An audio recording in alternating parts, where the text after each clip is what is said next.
These are visuals coming in from Jaisalmer, and look at how the air attacks through drones have been repelled by our air defense systems. This is what we were discussing a short while earlier, and being represented visually. You can see the live video of how all those attempts from Pakistan side have been thwarted. Let me go back to our guest here in the studio. With us is Lieutenant Raj Shukla. Lieutenant Raj Shukla, how do you look at it in terms of what's happening and what can we expect? Of course, the United States is appealing to both sides to de-escalate, but it's for Pakistan to crack down on its terror infrastructure, something we've never seen them do for the past 3.5 decades.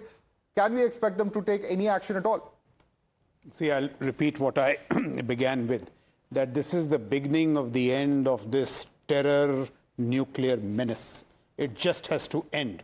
And see, may I point out the American reaction. Contrary to what is being discussed, I have studied carefully what Hexeth has said, what J.D. Vance said initially, now Marco Rubio. Marco Rubio talks to our foreign minister, but he talks to Shehbaz Sharif. They have said consistently that we are with you in your fight against terror. Having said that, I quite agree with General Kulkarni, our response has to be autonomous. And apart from all that has been said, the surprise weapon this time in our inventory is loiter munitions. Because we are now, what are the equivalents, unstated equivalents we are drawing? We are saying you do terror, loiter munitions on your cities in Punjab. That's very strong messaging. AWACS is the eyes and ears of Pakistani air power. If an AWACS is down, they are in severe trouble. On the same day that a radar is down. Radar is down. And so the last point, I would just like to end with an anecdote. When Ziaul Haq, on the eve of the night of the coup that he plotted against Bhutto, he told his corps commander, GOC 10 Corps, a guy called Chisti, ki Murshid, marwa na dena.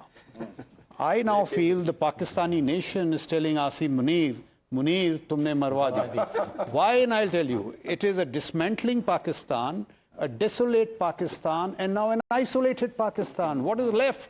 Right. And we have, as of now, General Kulkarni will agree with me, not even used 20% of what lies in our inventory. One entire flank, which could be the decisive flank, has not even been initiated.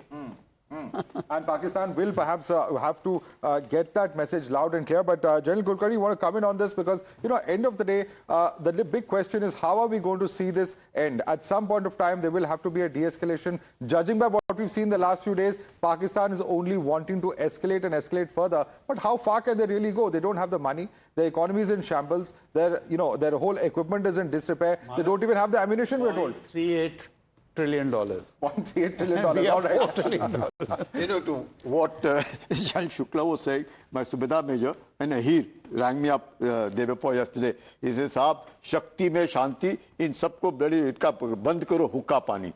The way he's talking, because he's seen 65 war, he's seen 71 war. He says, until and unless you get at these people, it's impossible. Economically, totally gone. I don't think they can even fight for more than 4 to 5 days. It's so much better that we hit them so hard, and these 4 to 5, plus DRDO was working on this swarm, how to get down with the swarm drones, because until and unless, because every time we can't use S-400, because it's a very, very expensive option to use S-400 against the swarm of drones. But notwithstanding that, I think until and unless, since morning we've seen how we took on Lahore, how we took on Karachi, how did we take on Bahawalpur, Rawalpindi. We have to strike.